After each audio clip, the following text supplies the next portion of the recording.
문재인 대통령이 첫 검찰총장으로 문무일 부산 고검장을 지명했습니다. 이제 막 이륙을 시작한 문재인 정부의 국정과제, 검찰개혁이 목적지까지 무사히 착륙하기 전 문무일 후보자는 과연 어떤 역할을 하게 될까요? 이 문제와 관련해 세 분 모시고 말씀 나눠보도록 하겠습니다. 장윤선 오마이뉴스 기자 계속 자리하고 계시고요. 양지열 변호사님 자리하셨습니다. 예, 안녕하세요. 예. 이번 주엔 처음 나오신 건가요? 예. 오늘 수요일이죠? 예, 수요일이요. 예. 저희가 월요일 날 이재화 변호사가 왔을 때, 4명 중에, 소병철도 안 되고 문무일이 될 것이다. 예. 그 예측을 했거든요. 예. 그 얘기를 듣고 문무일 그 다음날. 그리고 또 G20이 나가기 전에 임명하고 갈 것이다. 예. 근데 예측 가능성이 좀 있으신 분이었죠. 사실 나머지 4분 중에서 예. 실제로 이제 2분보다는 무게감이라는 측면에서 소병철 현재 이제 교수님이시랑 또 문무일 현재 부산 고검장 아직 직전에 지금 토크 들어간 거 아니나요? 아닙니까? 예, 알겠습니다. 죄송합니다. 차재훈 교수님 자리하셨습니다. 예, 안녕하세요. 예, 제 소개 한참 기다렸습니다. 예. 죄송합니다. 죄송합니다. 앞에 말 많은 패널이 소개하자마자 바로바로 얘기를 해갖고. 아니, 질문하시는 줄 아니, 질문을 알았어요. 하셨죠. 질문하시는 줄 알았어요. 알았어요? 우리가 예측했다 그러니까 예측 가능한 예측이라 그러면서 막 얘기를 한 거예요. 다시 한번 돌려볼까요? 방송국 사장에 막 돌리게? 자, 그런데 이런 우려는 있었잖아요. 법무장관도 호남. 예.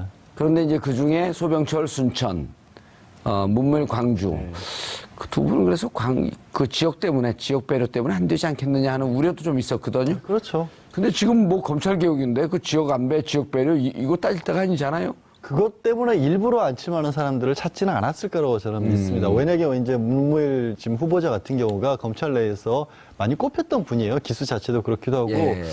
이분이 저도 이제 개인적으로 인연이 조금 있어서 사석에서도 몇 번 뵀는데 조금 유연한 원칙주의자라고 할까요? 검찰에 대한 소실이 굉장히 강하면서 왜 검찰의 권력을 어떻게 휘둘러야 하는지에 대해서도 굉장히 후배들에게 말씀도 많이 하시고 강한 소신이 있는데 반면 지금 요즘 세상이 또 어떻게 바뀌었다는 것도 잘 알고 계세요. 제가 이 얘기 말씀을 왜 드리냐면 우리 장성 기자께서도 이제 검찰이나 법원의 고위직들 많이 만나보시고 더 좀 아시겠지만 생각보다 그 높은 데 계신 분들이 이 사고가 말랑말랑하지 않으신 분들이 많아요. 그래서 자기 주장은 강하신데 사고가 말랑말랑한 사람이 하나도 없죠. 있긴 있어요. 그래요? 네, 제가 이제 문무일 지금 후보자가 그런 분이라는 말씀을 드리려던 참이었어요. 예. 예. 그런데 차재현 교수님. 예. 문무일 내정이 되자마자 BBK 김병준 네. 그 SNS에다가 비판글을 올렸어요. 그러게요. 사실 그 문무일 이 지금 후보자가 BBK를 수사했던 사람이 예. 어떻게 BBK 재수사를 할 수 있겠느냐. 그리고 검찰총장으로 적합하지 않다.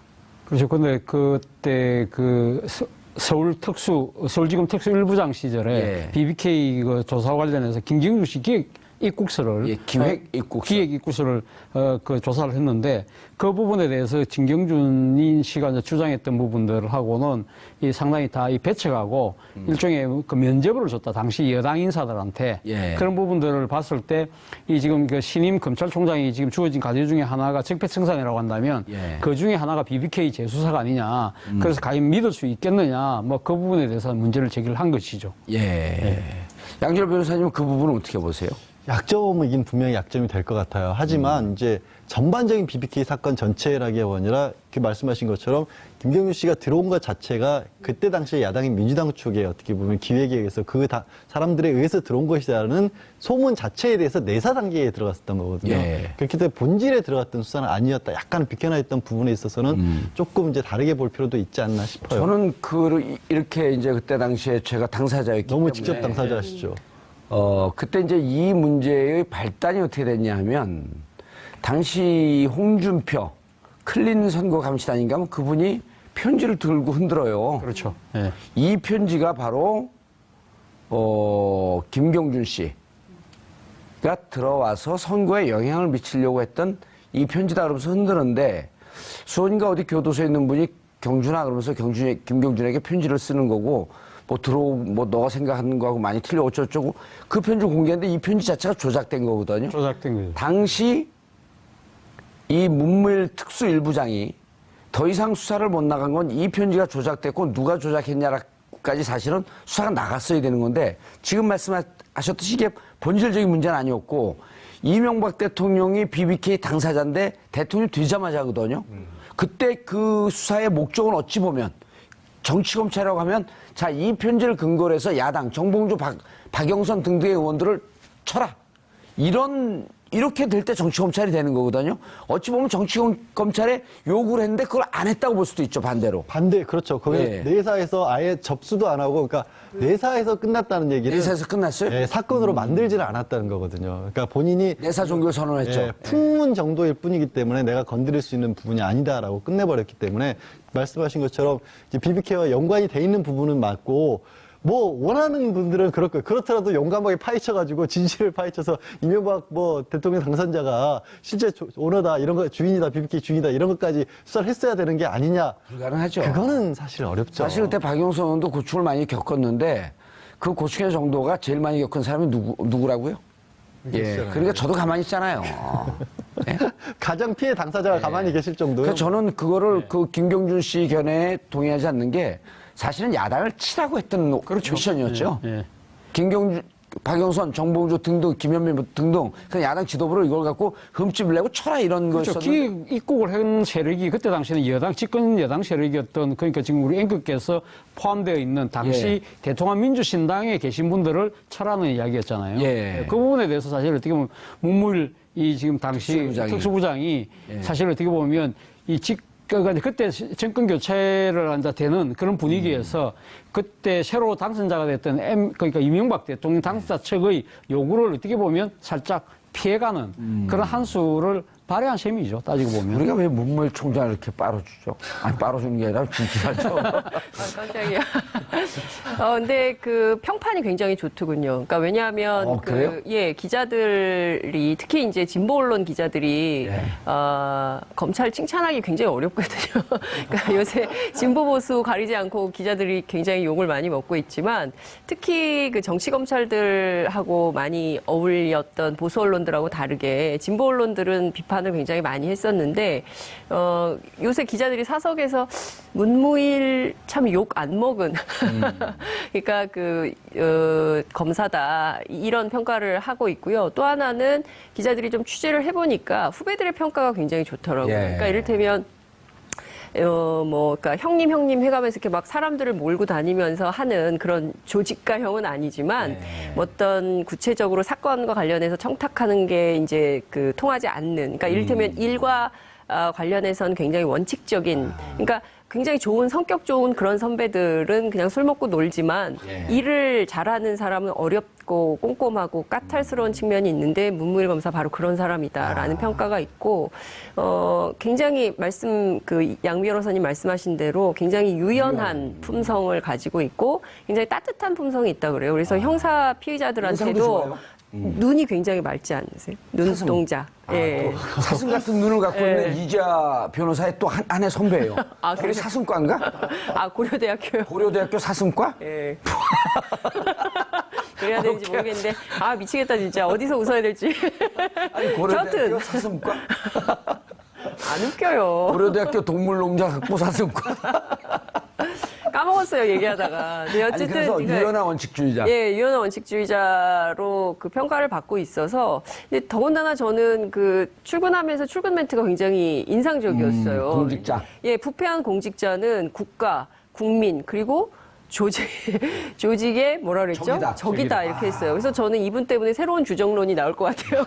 그래서 검찰이 그야말로 그동안 정치검찰로 오인되어 있었는데 정말 제대로 제대로 된 검찰총장이 정치 권력들로부터 방패막이 제대로 해서 대한민국 검찰이 이렇게 살아있다라는 걸 보여주면 지금까지 열심히 일해왔으나 조직에서 도태됐던 검사들이 활개치고 제대로 한번 일할 수 있는 기회를 줄 수 있는 상황이 되지 않을까 이런 기대도 해봅니다. 돌발 질문이요. 네, 정치인들도 기자들로부터 욕을 많이 먹잖아요. 그렇죠. 제일 욕을 안 먹는 정치인이 누구예요? 답변하지 않겠습니다. 오케이. 그런데 안 낚이는데요? 그냥 그런데 모른 척 해주시려고 하셨어요. 예. 아니 그런데 한 언론사 사설이요 이렇게 해요. 청와대와의 전화를 끊을 각오로 일을 해라. 어느 신문사게요? 글쎄요. 왜 자기들 했을 때 안 그랬지? 왜 저한테 화를 내세요? 예, 아니 물어보는 거예요. 자기들은 맨날 청와대하고 전화 천통하고 전화 통한 거 왜 조사 안 했습니까? 그러니까 전화 통한 게 죄입니까? 아, 예? 그런 얘기. 언론 사설 중에 보수 언론 사설 중에 그게 있어요. 청와대와의 전화를 끊어라. 그러니까 일종의 그 지금 사정 당국을 네. 이끄는, 그러니까 뭐 과거에 그런 일이 참 많았었잖아요. 대통령 당선되고 얼마 안 돼서, 그러니까 대통령이 어떤 정치적인 어떤 목적을 위해서 검찰이랑 칼을 휘둘렀을 때 정말로 말씀하신 것처럼 청와대에 긴밀하게 연결 관계가 돼서 예. 이른바 정치 보복을 했을 때 많이 쓰였고 그런 의미에서 정치 검찰이라는 얘기가 나왔고 그러기 위해서 검찰에 막강한 힘을 실어주면서도 또 독립 아닌 독립을 시켜줬던 거 아니겠습니까? 예. 그런 것들을 하지 말라는 의미 자체는 좋은데 지적하신 것처럼 과거에 그러지 않았다라는 얘기도 있고 하필이면 저기 그 홍준표 대표와의 그 얘기는 조금 있다. 알겠습니다. 그런 자, 세 부분도 분에게 있는 것 제가 같아요. 예. 그 하나의 예측 문제를 낼게요. 문무일 검찰총장은 이명박 대통령과 관련되어 있는 BBK 재수사를 할 것 같다, 안 할 것 같다. 저는 한다고 봅니다. 오, 깜짝이야. 왜요? 정답을 말해갖고. 양절 변호사님은요? 그 부분은 이미 정권 차원에서 재조사가 들어갔잖아요, 사실. 그래요? 예. BBK가요? BBK를 포함해서 당시에 BBK도 있었고 뭐 그동안에 뭐 4대강 사업이라든가 이런 문제가 많았던 부분들을 BBK는 재수사 들어갈 때는 기사는 안 나왔는데. 수사가 아니라 그러니까 재조사? 다시 들여보다 보겠다 이런 이런 얘기들. 교수님은요? 저도 뭐 아마 하지 않을까 하는 생각이 듭니다. 뭐 지금 문무일 지금 그 후보자 자체가 예. 이 BBK를 둘러싸고 지금 또 여러 가지 의구심을 사고 있는 이분들이 상황이기 촉이 때문에 대단한데 예. 변호사 계시지만 무작정 재조사 들어가기 쉽지 않은데 만약 이제까지 없었던 새로운 증거가 나온다고 한다면 그리고 새로운 증거가 좀 유력하다고 한다면 근데 마치 제가 새로운 증거를 알고 있는 것 같잖아. 홍로에서 아니 이미 다 했어요. 시청자분들이 이쯤 되면 다 알아차립니다. 그러면 예. 자 이제 미스터 홍. 홍준표 신임 자유한국당 당 대표. 예. 그러니까 홍준표 당 대표가 이제 정치자금법 위반으로 예. 사실 재판을 받아서 1심에서 유죄 받았고 2심에서 그게 무죄로 뒤집혔지 않습니까? 그리고 그 이른바 성완종 리스트에 적혀 있었던 홍준표 그 현재 당대표를 수사했던 분이 이제 지금 현재 검찰총장이 된 겁니다. 예. 그리고 굉장히 그때 당시 2심의 무죄에 대해서 강력하게 분노했어요. 문무일 문무일 현재 검찰총장 후보자가.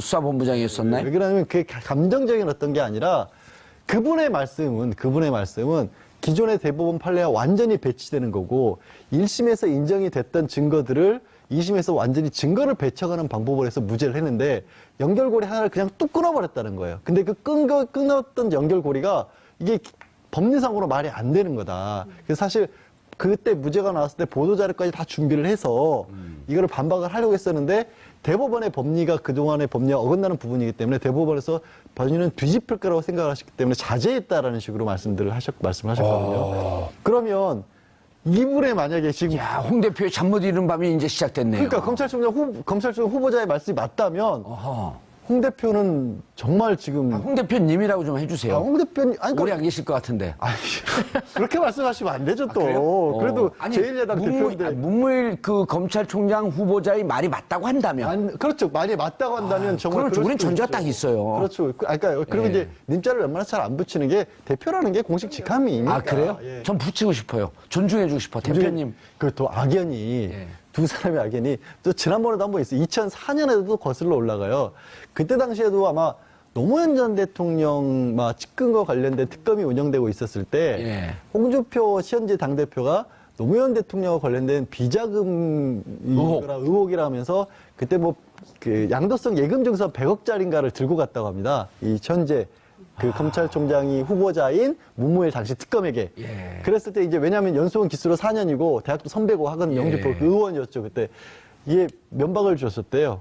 그 지금 문무일 후보자가. 그래요? 이거 위조된 건데 이런 거 가지고 왜 나한테 수사를 하라고 그러냐. 그래서 굉장히 그때도 홍준표 당시 의원이 나오면서 기분 나빠했다는 그런 얘기가 언론에 나왔어요? 아니면 그냥 개인적으로 알고 있는 거예요? 아니, 이거는 나온 얘기고요. 예. 좀 전에 그 당시 홍 현재 대표의 판결과 관련된 부분은 사실은 언론에서 나온 것 같진 않아요. 판결이요? 그저 2심 무죄 판결이 잘못됐다는 판결에, 거에 관한 얘기는 거의 제가 비하인드 스토리. 예, 언론에는 얘기가 안 나온 걸로 제가 알고 있습니다. 오늘 여기서 처음 얘기한 거예요. 그러니까 제가 그 모든 언론을 하나도 안 봐도 그런 얘기해도 되는지 모르겠습니다만. 아니, 그러니까, 예. 왜냐하면 예. 그때 당시에 법조 출입 기자들이 그 부분에 대해서 논평을 할 것이다라고 하는 얘기까지 나왔었어요. 네, 그렇나요? 예. 근데 논평을 자제를 하신 걸로 알고 있어요, 저는. 외부에 보이지 않는 손에 의한 건 아니고 그런 건 아니에요. 그런 건 아니고 어차피 이거는 기존, 그러니까 대법원에서 법리가 바뀔 수도 있죠. 예. 법리가 바뀔 수도 있지만 현재까지로서는 어차피 아니라고 봐서 넘긴 거죠. 믿고. 예, 최재현 교수님. 예. 그런데 그때 당시에 송환정 리스트도 총 7명인데 그렇죠. 홍준표, 이완구 두 분을 기소했는데 친박 의원 6명은 불기소했다. 예. 그렇죠? 예. 이것도 정치적인 고려한 거 아닌가라고 하는 비판하는 분들 분명히 있어요.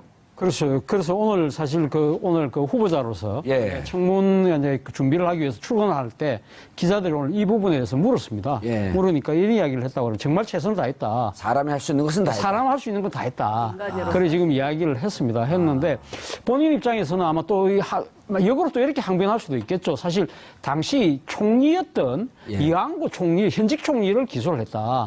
그러면 내가 자고우면하지 않고 했다는 것을 그대로 보여주는 것이 아니냐. 뭐 그런 이야기도 될 수 있는 것 같고요. 그리고 또 권력의 하나는 눈치를 보지 않았다. 권력의 눈치를 보지 않았다는 거죠. 그렇게 쉽게 얘기하지 뭐 좌고우면한 게 전혀 없다. 이렇게 어렵게. 아니 제가 그분의 직접 화법을 그대로. 아니 그러니까 저분 지금 나오고 있어요. 화면에 나오고 있는데 눈은 선하게 생겼구만. 그 말씀을 예. 그 책을 많이 읽으셨어요. 그래서 누가요? 고전 같은 걸 되게 많이 읽으셔서 저런 식의 화법들을 많이 쓰시는 편이세요. 그렇다고 해서 자고 우면 무슨 고전이라고 해. 다른 표현이에요 저거. 아, 그거 어렵다고 얘기해놓고 제가 얘기하니까 또 그러세요.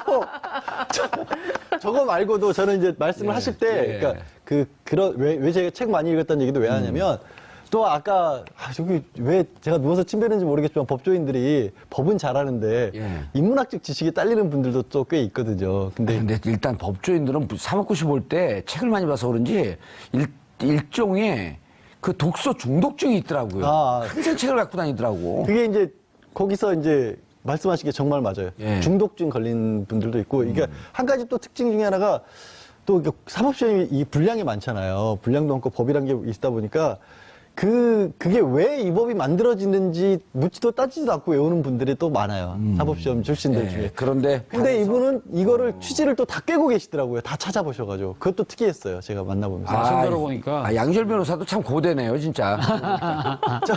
그래서 그러는 건 아니, 아니, 저랑 기수가 너무 차이가 나서 무슨 왜 저렇게 이렇게 극찬을 할까 아니, 했더니 그건 아니고. 아니 근데 고대 이야기 나온 김에 제가 뭐 그럼 좀 고대 동문회 하나요? 아니, 홍준표 당대표도 고대세요. 그래요? 고대 나온 김에 그럼 제가 한 말씀만 드릴게요. 그러면 88년도에 검찰총장 임기제가 도입이 됩니다. 예. 임기제가 도입돼서 바로 앞에 직전에 물러났던 김수남 총장과 20명의 이 총장이 계셨는데 그 중에서 임기를 채우신 분이 뭐 그래 많지는 않습니다. 많지는 않지만 한 7명만 임기를 채웠는데, 그럼 나머지 13명은 임기를 못 채웠다는 거 아닙니까? 예. 그럼 그 중에 20명 중에 고려대학 출신 총장이 4분 계신데, 공교롭게도 고대 출신 4명은 전부 다 임기를 못 채운 총장 속에 들어갔거든요. 예. 그렇기 때문에 문물 후보자가 이번에 만약에 임명이 되면, 과연 이 고려대학교 검찰총장으로서 임기를 끝까지 못 가는 이 징크스를 낄 거냐 안 낄 거냐도 지금 이 한간의 화제입니다. 아니, 무슨 다큐 프로를 위해서 예능 얘기를 하고 계세요. 기사가 많이 나왔어요. 기사 많이 기사가 많이 나왔습니다. 아니 고대를 이야기하시니까. 에피소드 고대 출신들 20명 중에 13명이 임기를 못 채웠고. 예. 아니 고대 출신이 아니고. 그러니까 그 중에 고대가 전체적으로. 4명인데 네, 4명인데 다 임기를 못 채웠다. 임기를 못 채웠다. 불명예 단명한 총장, 단명 총장의 고대가 다 이름을 올렸다. 예. 예, 이번에 아무튼 뭐 이번에 문물 총장 후보자는 뭐 일단 임기까지 끝까지 뭐 최선을 다해서 임기를 다 채우는 그런 총장이 되길 바랍니다. 검찰총장 임기는 몇 년이에요? 2년입니다. 2년이 있겠네요, 그럼. 예. 날이 더워서. 날이 참 더워요. 예, 날이 참 덥습니다. 자, 그런데, 중요한 건 이제 여기서 우리가, 웃고 떠들고 이렇게 재밌게 얘기를 하지만 지금 뭐 국내 사정이, 얼마 전에 이제 또 최강욱 변호사가 그런 얘기도 했어요. 한 그 팟캐스트 방송에 나가서 문재인 대통령, 조국 수석, 한번 검찰 개혁 제대로 하는지 보자라고 하면서 검찰 내에서 이 반발의 분위기가 녹록치가 않다. 지금 이제 문무일 이 검찰총장 후보자의 미션은 두 개 아닙니까? 자, 우리 공직사회의 과거에 적폐청산, 혹시 미진한 수사가 있었으면 다시 들여다볼 것이고, 재조사를 해야 될 것이고, 또 하나는 이렇게 무소불위의 권력을 갖고 있어서 정치 검찰화되어 있는 검찰의 시스템 개혁, 나가서 인사 적폐청산까지도 좀 해야 되지 않겠냐라고 하는 두 개의 아주 묵직한 미션을 갖고 있단 말이에요. 그렇죠. 예. 근데 그 부분을 하는 데 있어서 어떻게 보면 성향상 굉장히 맞으신 분이기도 해요. 검찰에 대한 소신은 굉장히 있는데 이렇게 뭐랄까 아까 이제 장윤성 기자 표현을 따지면 주변에 막 어울려서 사람들 끌어서 막말로 뭐 술 마시러 다니고 이런 스타일이 아니시거든요. 그 검찰이 인권보호기구라는 그 원래적인 의미의 검찰에 대한 소신이 굉장히 강하시기 때문에 예. 사실 지금 조국 민정수석이라든가 박상기 지금 법무부 장관 후보자 같은 경우에도 그 부분을 지켜주겠다는 거거든요. 그러니까 그 부분을 지켜주고 왜 검찰이 두 번, 세 번 수사하는 이유도 사실은 국민들은 불편하다고 생각할 게 지금 잘못 운영되고 있지만 원래 취지는 한 번만 들여다보는 걸로는 예를 들어서 잘못된 결정이 있을 수 있기 때문에 두 번, 세 번 보는 그런 어떤 그걸 가지고 있는데 그 취지를 원래 잘 살려내는 그런 식으로 가자. 거기에는 본인이 이렇게 보면 어떻게 보면 뭐 검찰총장까지 올라간 분에게 이런 말씀하기는 그렇지만 계파를 이루고 있는 그런 사람으로 분류가 되지 않으시거든요. 예. 그렇기 때문에 약간 교과서적인 측면에서는 한쪽이 학자 출신인데 한쪽이 또 검찰 내의 인사지만 학자적인 면모를 가진 그런 스타일이기 때문에 잘 맞을 수도 있다고 저는 봅니다. 예. 근데 사실 이 지금 그 문무일 검찰총장 후보자가 총장이 되면 결코 쉽지 않은 과제를 지금 따게 된 겁니다. 그렇죠. 가장 예. 핵심적 과제 중에 하나가 검찰 힘 빼기거든요. 사실 따지고 보면 그동안 무소불위의 권력을 휘두르면서 정권의 눈치만 보면서 승승장구했던 일부 정치 검사들에 휘둘려 왔던 이 검찰 제자리로 돌려놓으라는 것이 지금 국민적 명령이지 않습니까? 예. 그렇다고 한다면 그 중에는 예를 들면 법무부의 탈검찰화, 예. 뭐 그런 것도 있겠지만 그보다 더 중요한 것은 어떻게 보면 검찰 내의 인적 쇄신, 나아가서는 또 이 검경 수사권 조정, 또 더 나아가서는 이 고위공직자 수사 비리처. 예.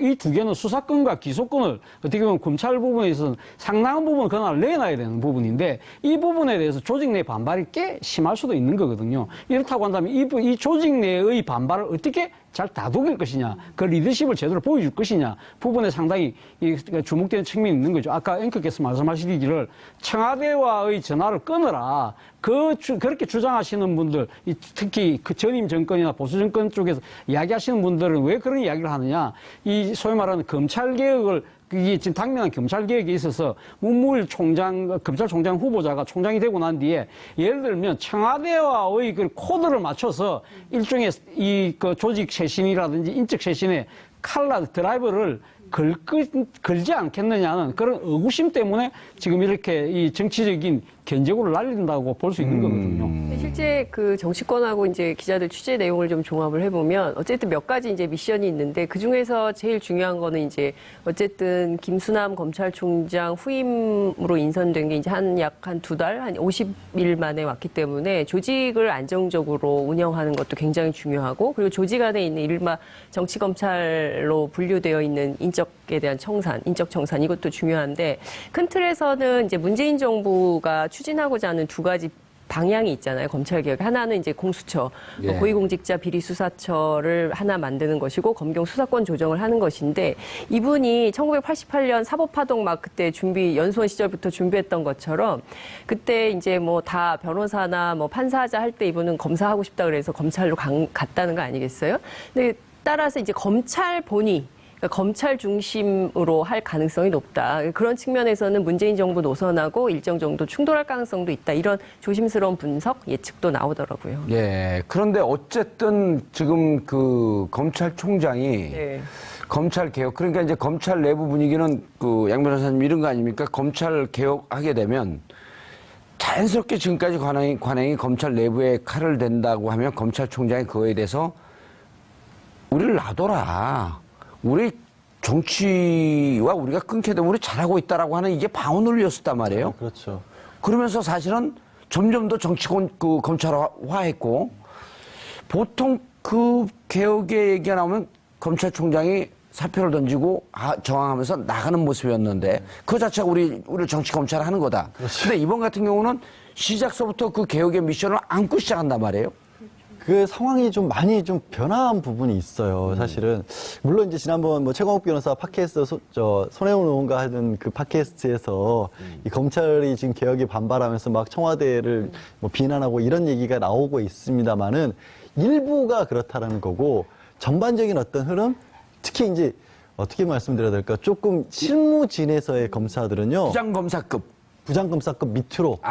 밑으로는 이래서는 안 된다는 거. 그다지 반발이 없어요. 왜? 지금까지는 진짜 그런 겁니다. 정치 검찰으로 가는 수뇌부의 몇몇 분들이 자기 권력을 다 놓지 않기 위해서 쥐고 있던 게 밑으로 내려가면 무슨 일이 되냐면 그냥 일이 많아진 것 뿐이에요. 잡무가. 그럼 그 밑에 일선 검사들은 밤새고 죽어나갈 정도로 힘이 들어서 있는데 그거를 하나도 포기 안 한 이유가 결국에는 위에서 이거 다 우리 거야라고 꽁꽁꽁 싸맸거든요. 그 중에서 핵심적으로 검찰이 가져가야 될 것이 무엇인가를 추려내는 원래적인 의미의 검찰로 가면 그런 부분이 줄어들 거고 반발도 줄어들 거기 때문에 오히려 일선 검사들이 왜 딱 단적으로 비교해서 노무현 전 대통령 검찰을 개혁하셨을 때는 검사들이 들고 일어났잖아요. 그렇죠, 진짜 10년이면 강산이 변한다고 그 10년 사이에 법조계의 분위기가 바뀌었어요. 검찰 분위기도 바뀌었고. 그리고 그거를 아마 문무일 검찰총장 후보자도 아실 거고요.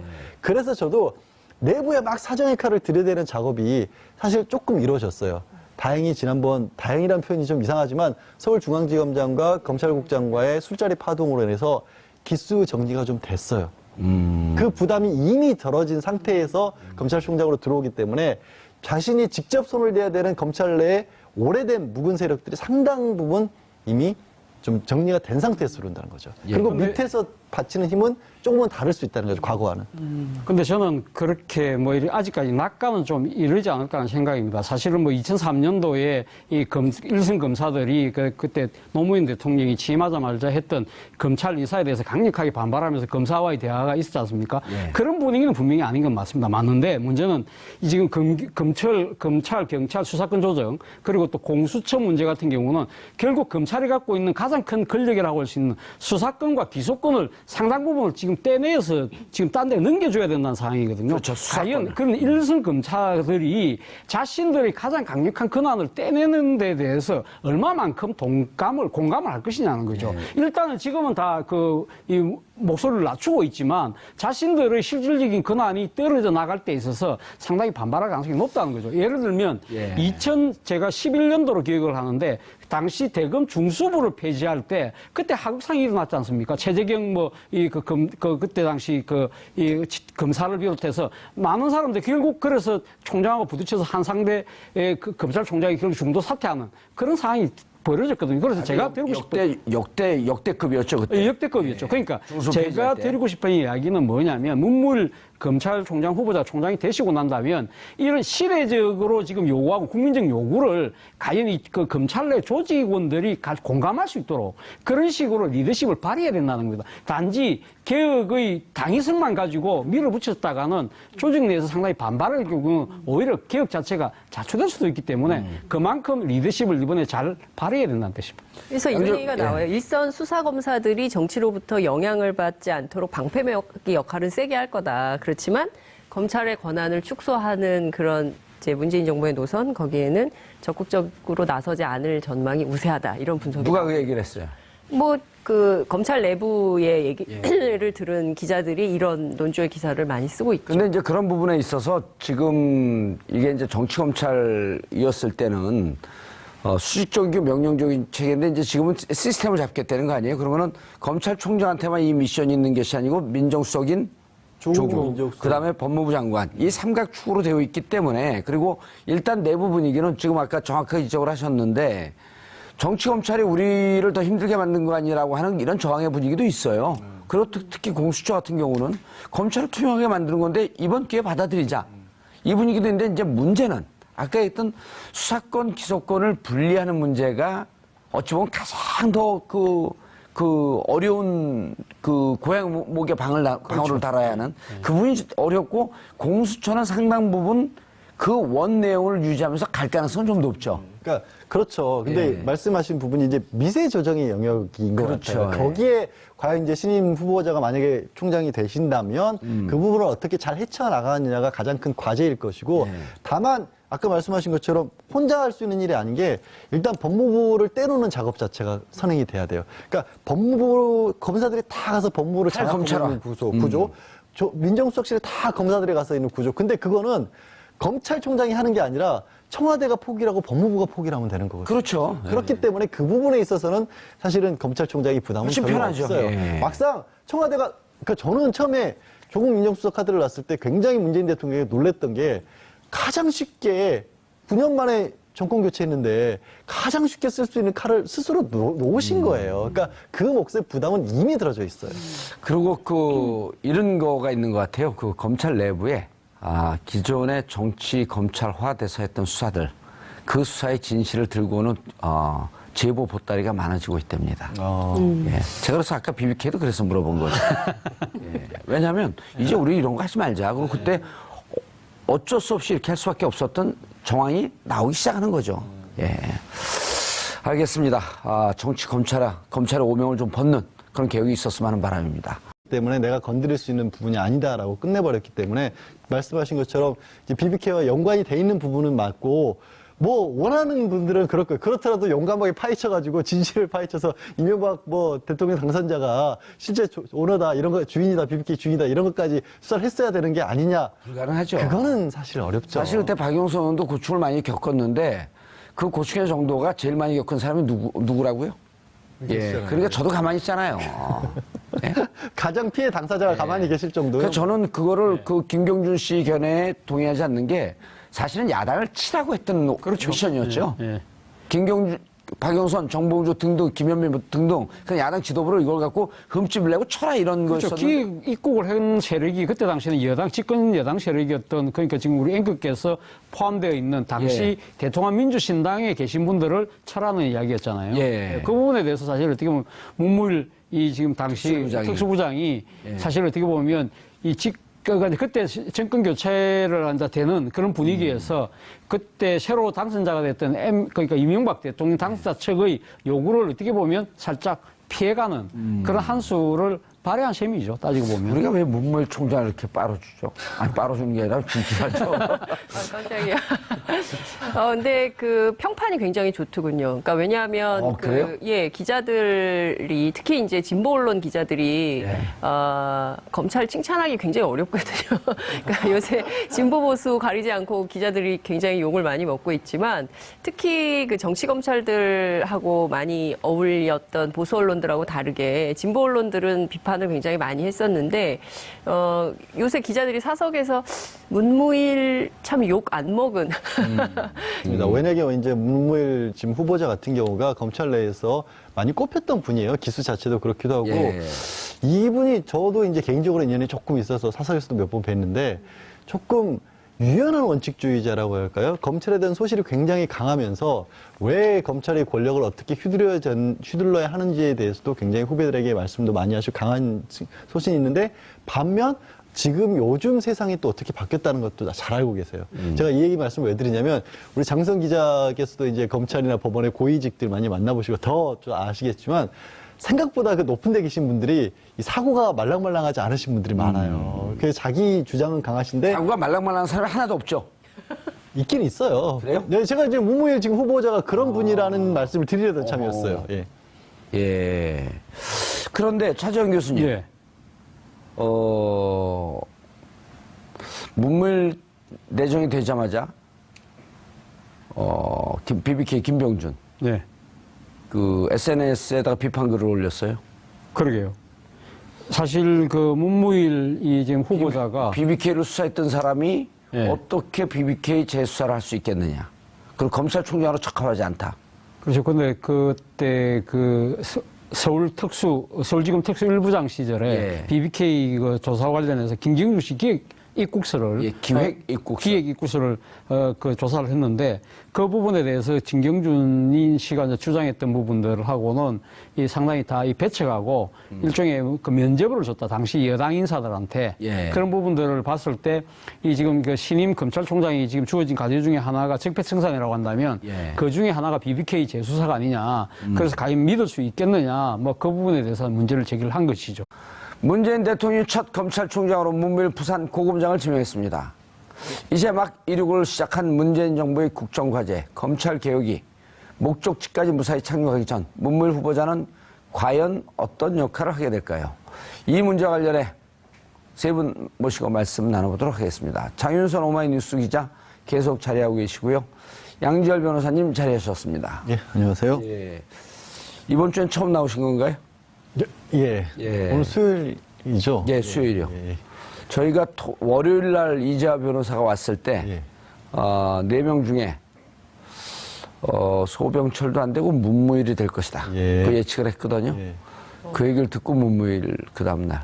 그 또 G20이 나가기 전에 임명하고 갈 것이다. 예. 근데 예측 가능성이 좀 있으신 분이었죠. 사실 나머지 네 분 중에서 예. 실제로 이제 두 분보다는 무게감이라는 측면에서 소병철 현재 이제 교수님이시랑 또 문무일 현재 부산 고검장 아직 직전에 지금 토크 들어간 거 아니나요? 아닙니까? 예, 알겠습니다. 죄송합니다.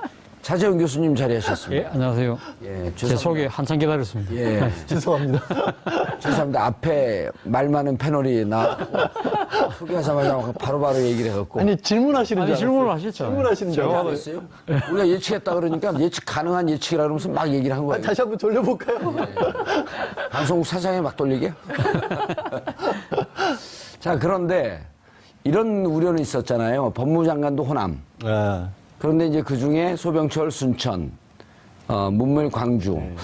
그 두 분은 그래서 그 지역 때문에, 지역 배려 때문에 안 되지 않겠느냐 하는 우려도 좀 있었거든요. 그렇죠. 근데 지금 뭐 검찰 개혁인데 그 지역 안배, 지역 배려 이거 따질 때가 아니잖아요. 그것 때문에 일부러 안침하는 사람들을 찾지는 않았을 거라고 저는 믿습니다. 그러니까 검사다 이런 평가를 하고 있고요. 또 하나는 기자들이 좀 취재를 해보니까 후배들의 평가가 굉장히 좋더라고요. 예. 그러니까 이를테면 그러니까 형님 해가면서 이렇게 막 사람들을 몰고 다니면서 하는 그런 조직가형은 아니지만 어떤 구체적으로 사건과 관련해서 청탁하는 게 이제 그 통하지 않는, 그러니까 이를테면 일과 관련해서는 굉장히 원칙적인, 그러니까 굉장히 좋은 성격 좋은 그런 선배들은 그냥 술 먹고 놀지만 일을 잘하는 사람은 어렵고 꼼꼼하고 까탈스러운 측면이 있는데 문무일 검사 바로 그런 사람이다라는 평가가 있고 굉장히 양 변호사님 말씀하신 대로 굉장히 유연한 품성을 가지고 있고 굉장히 따뜻한 품성이 있다 그래요. 그래서 형사 인상도 피의자들한테도 좋아요.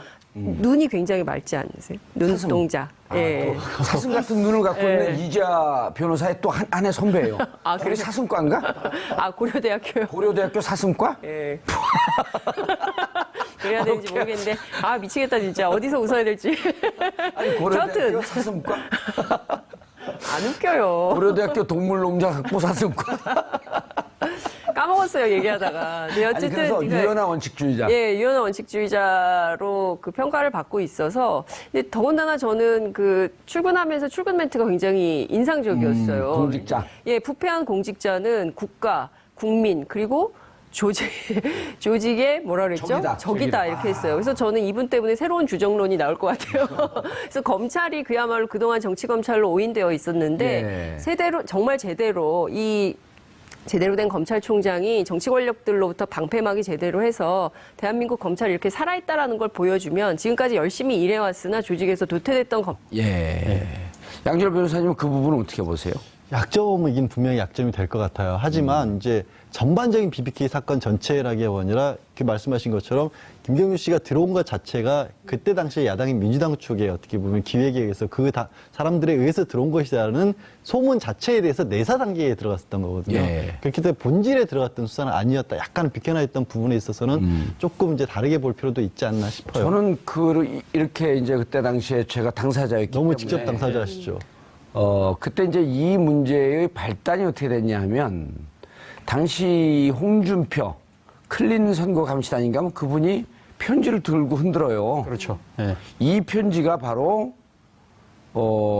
김경준 씨 들어와서 선거에 영향을 미치려고 했던 이 편지다 그러면서 흔드는데 수원인가 어디 교도소에 있는 분이 경준아 그러면서 김경준에게 편지를 쓰는 거고 뭐 너가 생각하는 거하고 많이 틀려 어쩌고저쩌고 그 편지를 공개했는데 이 편지 자체가 조작된 거거든요. 조작된 거죠. 당시 이 문무일 특수일부장이 더 이상 수사를 못 나간 건 이 편지가 조작됐고 누가 조작했냐까지 사실은 수사가 나갔어야 되는 건데 지금 말씀하셨듯이 이게 본질적인 문제는 아니었고 이명박 대통령이 BBK 당사자인데 대통령이 되자마자 하거든요.